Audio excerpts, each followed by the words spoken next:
पिंडज में भी केवल मनुष्य ज्ञान पाने का हकदार है। ज्ञान में भगवान मिलता है। भगवान जो है अपने आप में विराट दिखाता है, जिसमें सारा ब्रह्मांड दिखाई देता है। उसमें आपको एकत्व बोध मिलेगा। एकत्व बोध के अंदर आप देखेंगे कि सारा ब्रह्मांड सहित मैं भी उसी परम तत्व में स्थित हूं, उसी भगवात्म तत्व में स्थित हूं, उसी भगवत तत्व में स्थित हूं। यानी सारा ब्रह्मांड उसी तत्व में स्थित है। आप मैं मेरा सहित यही विराट है, यही मोक्ष है, यही मुक्ति अमरता है, यही एकत्व बोध है, यही अद्वैत तत्व बोध है। ऐसा जब दिखाई दे, ये केवल सामान्य रूप में मनुष्य को मिलेगा। कोई सापित तापित जीव हो, घुसुंडी है जैसे बानर, ये लोग सामान्य प्राणी नहीं रहे। ये लोग सापित तापित थे, वर प्राप्त थे, इसलिए इन्हें सामान्य नियम में नहीं आएंगे। गाती परिवार का उपासक रहा हूँ, गाती परिवार का उपासक यानी हूँ। तो मैं श्री राम शर्मा की और उनकी पूजा करता था।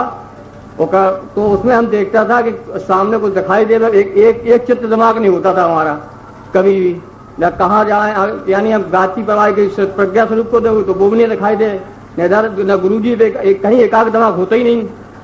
तो हमने फिर एक दिन ज्यादा किया, 2 महीना कम से कम लगे रहे कि एकाग्र दिखाई दे, कुछ दिखाई दे। उनको छोड़ दिया मैंने कि अब कुछ भी दिखाई दे, हमें कुछ तो पूजा हम किसकी करें एकाग्रता के साथ। तो हमने ज्यादा किया तो हमें एक दीपक अचानक आया, उसकी कल्पना नहीं थी मेरे मन में, एक दीपक जलता हुआ दिखाई दिया। तो अब हम किसकी पूजा करें, दीपक की करें कि हम गाती परिवार की करें? यानी कोई एक दिशा दे महाराज हमें। बोले परम प्रभु परमेश्वर की। ये श्री राम शर्मा ये गायत्री परिवार में घोर असुर है, सब घोर असुर। ये सब गायत्री परिवार वाले जितने भी हैं घोर असुर हैं, घोर असुर। राक्षस भी उसमें है सब, लेकिन अधिकतर असुर है। असुर परिभाषित शब्द है। मेरा उनका झगड़ा है मैं बोलूं ऐसा नहीं है। मेरे उनके लेनी देनी में कोई कमी आई है ऐसा कुछ नहीं है। मेरा सीधे उनसे कोई व्यवहार नहीं है। लेकिन ये सब ऐसे असुर हैं, घृणित असुर। असुर किसको कहते हैं? मनमाना परिभाषा नहीं है। सनातन धर्म में, सनातन विधान में असुर देवद्रोही को कहते हैं। गलत हम अर्थ लगा रहे हो तो आप लोग हमको टोक दीजिएगा। सनातन धर्म में, सनातन मान्यता में असुर यानी जो सुरद्रोही हो। सुर माने देवता, आसुर माने देवता के उल्टा जो दानव है। सुर माने देवता, असुर माने देवता के उल्टा रहने वाले जो दानव हैं। गायत्री क्या है? गायत्री एक छंद है। जो संस्कृत में, हिंदी में जो व्याकरण पढ़ते होंगे तो पढ़ाया जाता है गायत्री एक छंद है, अनुष्टुप छंद है, त्रिष्टुप छंद है, जाती है अजाती है। ऐसे ही गायत्री भी एक छंद है। कोई आप दोहा पद लिख रहे हैं, कोई आप दोहा पद लिख रहे हैं, यानी गाया जाने वाला कोई चीज लिख रहे हैं और वह 24 मात्रा में पूरा हो जा रहा है।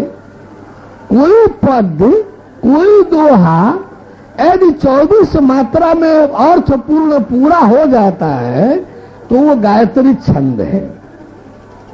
वो गायत्री छंद में कहलाएगा। तो जब ये मंत्र है, गायत्री का थोड़े है, ये मंत्र तो ओम देव का है। मंत्र जो है ओम देव का है। गायत्री छंद में ये लिपिबद्ध है, गायत्री छंद में ये आरोहित है, गायत्री छंद में ये लिपिबद्ध है। मंत्र है ओम देव का, मंत्र है ओम देव का, देवी का भी नहीं। ओम पहले, देवस्य बीच में, देवस्य। तो मंत्र है ओम देव का। अब आप लोग बताइए, मंत्र ओम देव का है, मंत्र का अभीष्ट ओम देव है, गायत्री छंद में उल्लिखित है, और गायत्री छंद में लिख जाने के नाते देव को समाप्त कर दिया जाए, देव को विस्थापित कर दिया जाए, हटा दिया जाए। गायत्री छंद का झूठा और काल्पनिक मूर्ति बना बनाकर हे गायत्री माता, हे गायत्री देवी, हे कहां से गायत्री माता आ गई, देवी आ गई। गायत्री का माने क्या? गायत्री तो एक छंद, गायत्री माने तो एक छंद। मंत्र ओम का है, ओम को खत्म कर दिया गया, मंत्र गायत्री का घोषित कर दिया गया। गौर कीजिए, मानी मंत्र का अभीष्ट ओम देव है, तो मंत्र की अभीष्ट गायत्री नारी रूपा देवी बना दिया गया। ये असुर लोग देवद्रोही तो होते ही हैं, देवद्रोह तो इनका लक्षण है, इसलिए देव मंत्र से देव को विस्थापित कर दिया, देव को हटाकर समाप्त कर दिया, आज झूठी और काल्पनिक देवी लाकर बैठा दिया और प्रचार कर दिया कि गायत्री मंत्र, गायत्री देवी, गायत्री मंत्र। रे मूड कहीं के, असुर कहीं के, किस गायत्री इस मंत्र के किस शब्द का अर्थ गायत्री है? 24 अक्षर वाले इस मंत्र में किस अक्षर शब्द का अर्थ गायत्री है? ओम तो स्पष्ट सबसे पहले ही है, देव है भर्गो देवस्य, तो ये देव मंत्र है, ये देवी कहां से आ गई? ये ओम देव मंत्र है, ओम मंत्र का अभीष्ट ओम देव है, गायत्री छंद में लिखा है। ये असुर लोग जोने की ठेकेदारी वर्तमान में श्री राम शर्मा ने लिया, पहले विश्वामित्र ने लिया। ब्राह्मणों से द्रोह करने के लिए, ब्राह्मणों के विनाश के लिए ये जो देवी प्रकट हुई उसको गायत्री घोषित कर दिया, मंत्र घोषित कर दिया गायत्री। तो ये इसमें किस अक्षर का अर्थ गायत्री होगा? कैसे गायत्री? कहां गायत्री मंत्र है? कहां गायत्री देवी है? मंत्र सही है, मंत्र सही है, लेकिन ओम देव का है। मंत्र सही है, मंत्र का अभीष्ट ओम देव है। ये गायत्री, गायत्री माने क्या? कहां से आ गई? ये असुर लोगों की माई है। जितने असुर होते हैं भगवद्रोही, कोई न कोई देवी पूजक तो होते ही हैं, कोई न कोई देवी पूजक तो होते ही हैं। ये असुर लोग देवता को मिटा करके ये देवी जो झूठी और काल्पनिक बना बना करके आज देवी पूजने में लगे हैं। भैया गलत लग रहा है और सत्य आप सही कर दे। गलत नहीं लग रहा तो फिर गायत्री भूल जाओ। यदि वही मंत्र जपना है तो भैया ओम देव को आकर के ओम देव की बात करो। भैया आप चाहते हो तो इसमें भाग ले, आपको 3 तारीख को ओम देव को दिखला दूंगा, दर्शन करा दूंगा। एक दीपक दिखाई दिया था, उसका क्या हमें अनुभूति हुई थी? उसका वर्णन सामान्य रूप में नहीं करूंगा। अच्छा महाराज, जब दिखलाऊंगा, दर्शन कराऊंगा, उस समय इसका समाधान ले लीजिएगा। 3 तारीख को इस ओम देव को मैं साक्षात दिखलाऊंगा। आप मुश्किल से 2-4-10-5 सेकंड में, 2-4-5-10 सेकंड में दिखलाऊंगा। बोले परम प्रभु परमेश्वर की। परम प्रभु को मेरा प्रणाम स्वीकार हो। प्रभु जी, मैं सिलमनाबाद से चंदू भैया के साथ में आया हुआ हूँ। मैं वहाँ पर पूरी क्लास अटेंड नहीं कर पाया था, इसलिए यहाँ पर पूरी क्लास जो है अटेंड कर रहा हूँ, सब सुन रहा हूँ। कल की क्लास में आपने बताया था कि एक मनुष्य के साथ में परमेश्वर के 2 दूत रहते हैं, और दिल्ली के कार्यक्रम में भी आपने जो है बताया था, ऐसा आपने कहा था। तो वो 2 दूत के विषय में थोड़ा समझना था ना। वो तो परमेश्वर का गोपनीय विधान है, निकल गया, वो बताने की चीज थोड़े है। अब एसपी साहब किसी के पीछे सीआईडी लगाए होंगे तो उसका बताएंगे क्या कि तेरे पीछे हम सीआईडी लगाए हैं? वो दूत भगवान की सीआईडी है, वो निकल गया, मुंह से निकल गया, वो बताने की चीज थोड़े है। वो तो भगवान की अपनी व्यवस्था है, वो तो भगवान की अपनी व्यवस्था है। और आप बर्दाश्त कर पाओगे, भड़क जाओगे, बेहोश होकर गिर जाओगे, अपनी करनी सामने आएगी ना, कुल गति बिगड़ जाएगी। वो गोपनीय परमेश्वर की व्यवस्था है सृष्टि संचालन की। निकल गया, मुंह से निकल गया, वो बताने की चीज थोड़े है। वो मेरे विषय में नहीं है, कहीं नहीं लिखा हूं पंपा किताब में, बुकलेट, पर्चा, पंपलेट में कि मैं भगवान के दूत को दिखाऊंगा। नहीं दिखाऊंगा नहीं, कम से कम उसके बारे में थोड़ी जानकारी की कैसे क्या। आप उसके हकदार नहीं है। चोर बेईमान को सीआईडी की जानकारी दी जाएगी। आप लोग चोर बेईमान हैं, आप लोग को खजाना की जानकारी दी जाएगी, सीआईडी की जानकारी दी जाएगी? ऐसा नहीं हो सकता। गुरुदेव चरणों में सत्संग प्रणाम। गुरुदेव से एक क्वेश्चन पूछना जा रहा हूँ, वो है कि ईश्वर दर्शन, परमेश्वर दर्शन जो गुरुदेव ने बताया अभी, उसके लिए क्या गुरु शरण बहुत ही आवश्यक है, या व्यक्ति घर गृहस्थ में रह के भी ध्यान मग्न होकर अपने कर्मों को करता हुआ भी वो उस लक्ष्य को प्राप्त कर सकता है? बोलो परम प्रभु परमेश्वर की। सवाल ये उठता है कि जब परिवार ही में रहेंगे तो मोक्ष माने, मुक्ति माने? परिवार ही बंधन है, परिवार में रहना है तो मुक्ति माने? परिवार माया का अपना डेरा है, आप परिवार में आप रहेंगे, मुक्ति माने क्या? एक धोखा। गुरु के शरण से मुक्ति नहीं मिलती है कि इस धरती पर किसी भी गुरु में क्षमता शक्ति नहीं है मुक्ति देने की। ये धूर्तबाज धोखेबाज हैं सब, कोई गुरु मुक्ति नहीं दे सकता। धरती का कोई भी गुरु मुक्ति नहीं दे सकता। ये सब सतयुग से चला आ रहा है। ये ऋषि महर्षि, ये ब्रह्मर्षि, ये जोगी जति जो है मति भ्रष्ट अपने पास से आने वालों को अपने में अधूराए रहे। परमेश्वर जानने पाने के लिए परमेश्वर के शरण में जाने ही नहीं दिया इन सबों ने। आज सब लटक भटक करके नाश को चले गए। किसी गुरु में क्षमता शक्ति मुक्ति देने की नहीं है, अमृत देने की नहीं होती। वो क्षमता शक्ति केवल भगवान में होती है, परमात्मा परमेश्वर में होती है। शरण लेना हो तो परमात्मा परमेश्वर के शरण में होइए, भगवान के शरण में होइए, वो आपको मोक्ष देने का अधिकार रखता है। गुरु की क्या क्षमता शक्ति है मुक्ति देने की, अमरता देने की? ये तो धूर्तबाज धोखेबाज हैं सब। भरमा भटका करके आपका सब शोषित कर लेंगे, आपने मुंह फुला करके मौज मस्ती छानेंगे। धरती के किसी गुरु में ये क्षमता शक्ति नहीं होती है मुक्ति अमरता देने की। इसलिए न परिवार के शरण में रहना है न गुरु के, सीधे भगवान के शरण में रहते हुए भक्ति सेवा में रहना चलना है, शरणागत भाव से।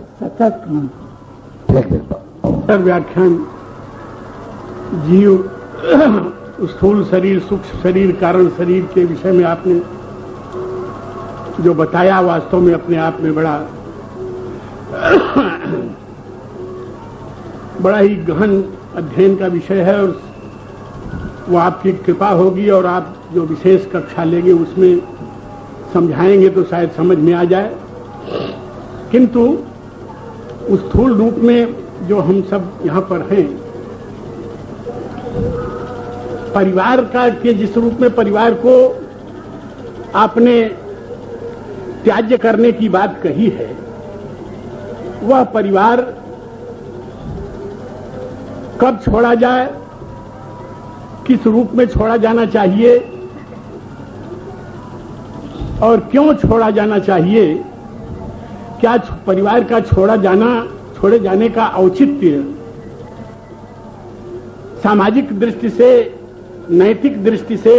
एक निवेदन करूं, नहीं, हम कह लें एक निवेदन बीच में जरूरी लग रहा है। नहीं, आप निवेदन नहीं करें, आप निवेदन नहीं, आप आदेश देंगे निवेदन। नहीं, मैं आप लोगों के परिवार का एक बच्चा हूं, मैं आप सभी का एक छोटा भाई हूं, इसलिए नहीं आप लोगों का मैं सेवक हूं, इसलिए मैं निवेदन ही कर सकता हूं। एक निवेदन ये तो नहीं, महानता है ये। नहीं, एक सच्चाई है ये।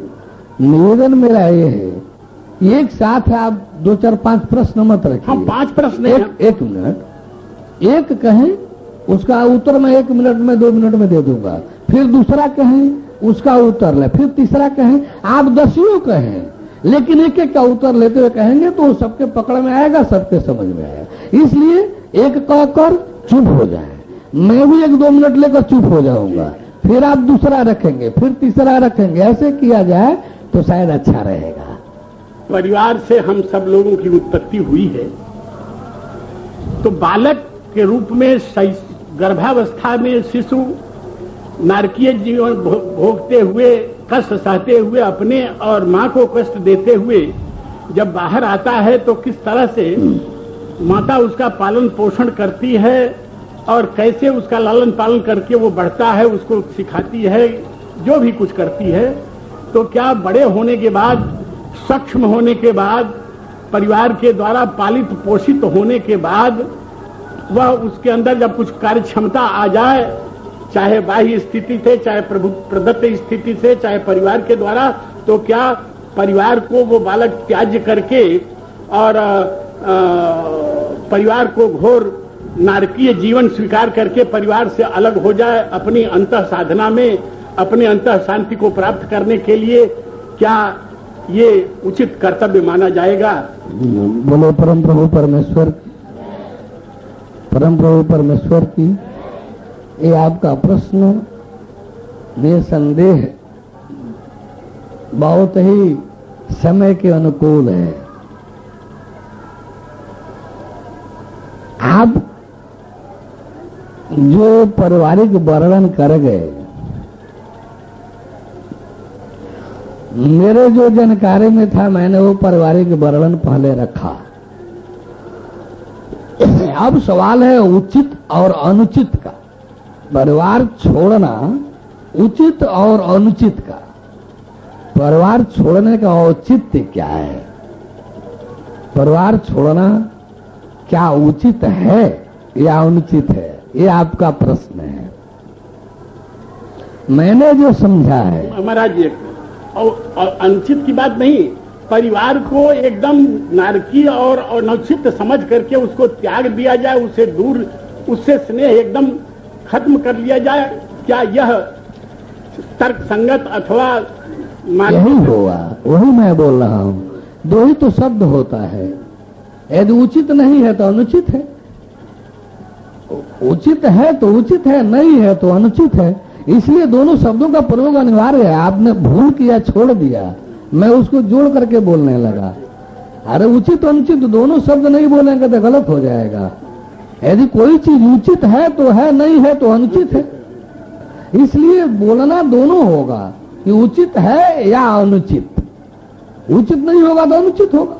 बोले परम प्रभु परमेश्वर की,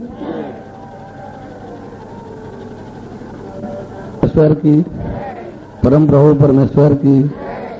देखिए, उचित अनुचित के निर्णय को करने के पहले हमको गलत सही अथवा झूठ और सच को जानना अनिवार्य होगा, क्योंकि गलत करना अनुचित होता है, सही करना होना रहना उचित होता है। झूठ गलत होता है, अनुचित होता है, त्याज्य होता है।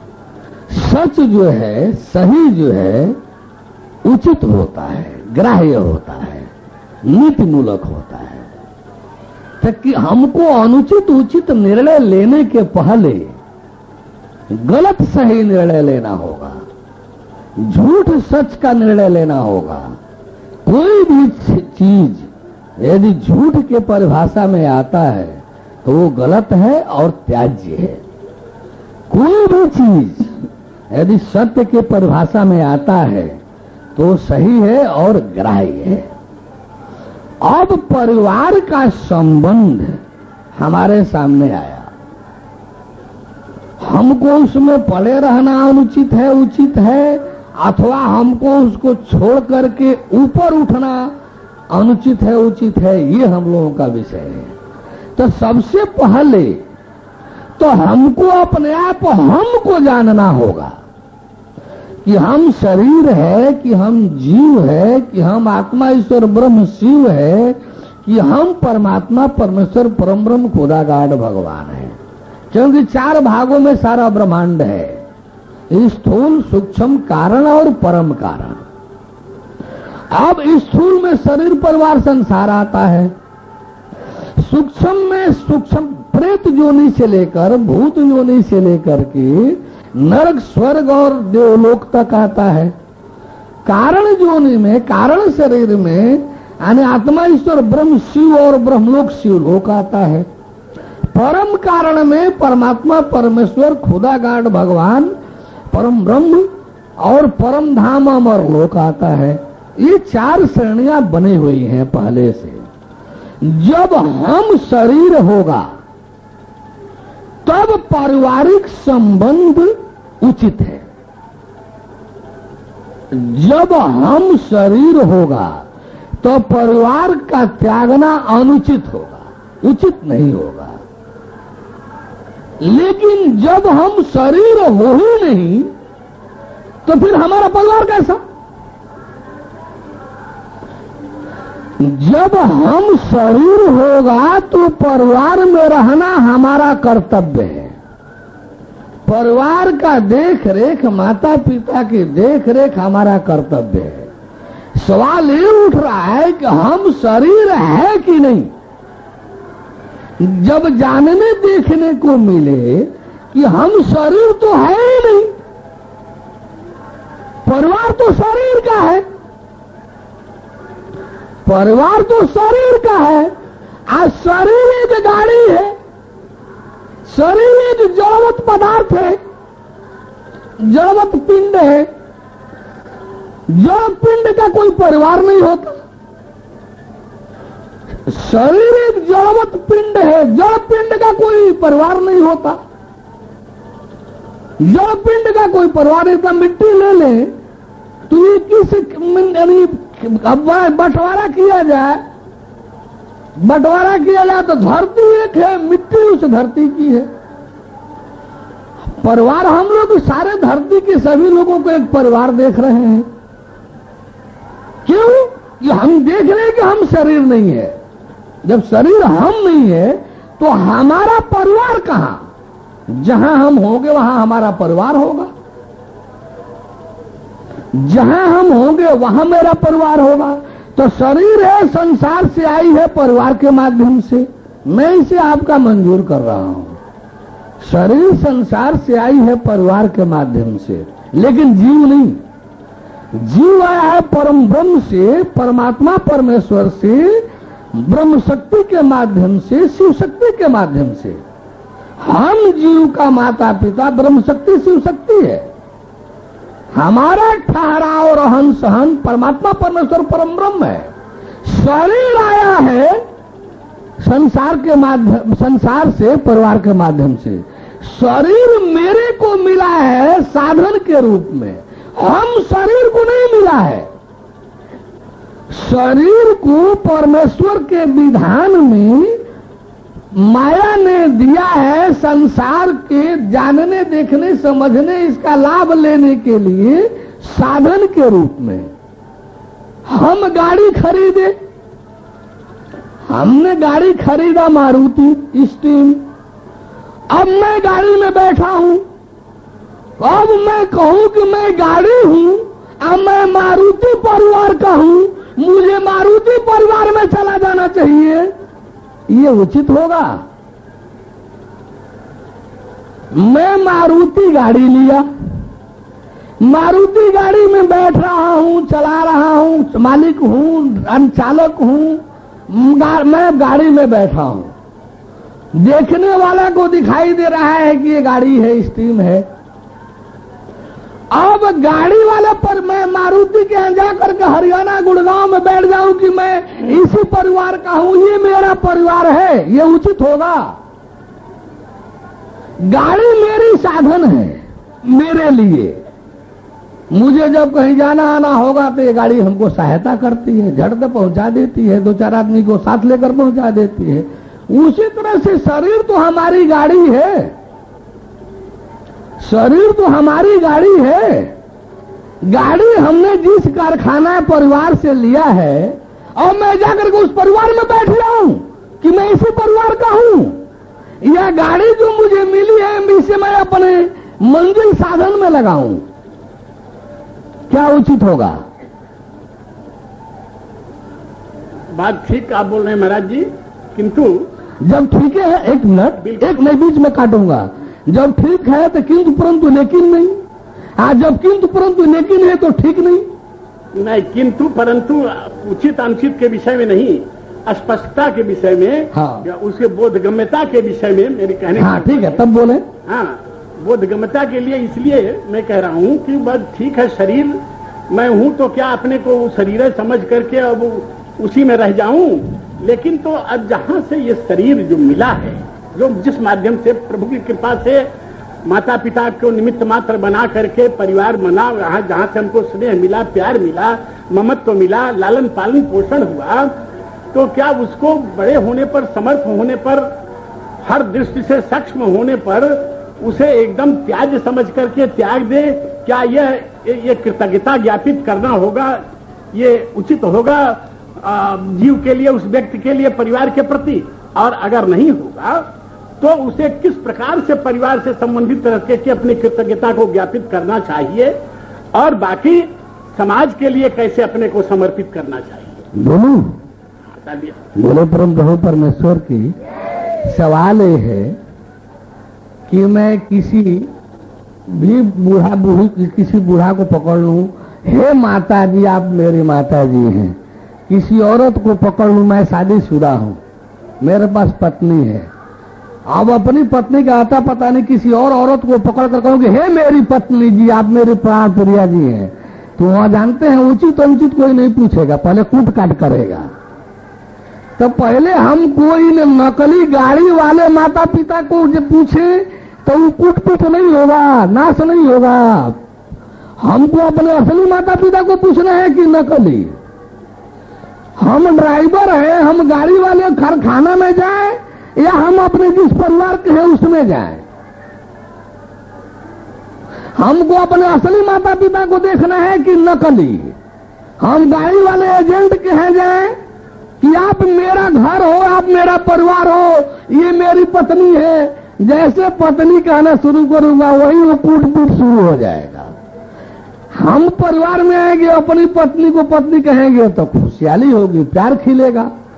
हम अपनी माता जी को माता जी कह करके आप अपने घर में लाकर रख ले, हम उनके साथ रह ले, खुशहाली होगी।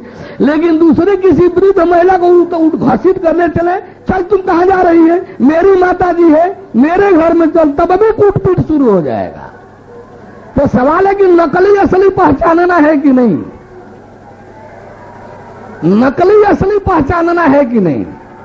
नकली को करना है, दूसरे वाले को करना है, अपने असली को करना है। हम मारुति गाड़ी वाले हैं, हम मारुति कंपनी में जाकर के कहें कि ये हमारा घर है, हम इसी में रहेंगे, कारखाना वाले हमको रहने देंगे?